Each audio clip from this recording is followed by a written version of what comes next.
तो भाई क्या हाल है? वालेकुम सलाम। खैर यार, परेशान बैठा हुआ है। यार परेशानी बस नहीं पूछ। परेशानी की बहुत वजह है। क्या हुआ है? खैर तो है। यार बहुत दिन हो गए हैं, यकीन कर। बस आधी रोटी खाते हैं, आधे भूखे होते हैं, बच्चे से भूख पे सो जाते हैं। कुछ नहीं, मजदूरी लगी नहीं रही है, काम है नहीं। अल्लाह और मालिक अल्लाह गुजर अल्लाह। सफर में बहुत तंगी आ गई है, बहुत। वो तो महंगाई है, महंगाई बहुत हो गई है। यार परेशान हूँ। बच्चों को पढ़ाना था, अभी बच्चों की पढ़ाई के लिए पैसे नहीं है।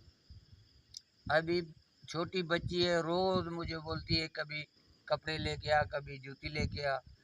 अभी नहीं तो कपड़ों जितने पैसे हैं, नहीं जूती जितने पैसे हैं।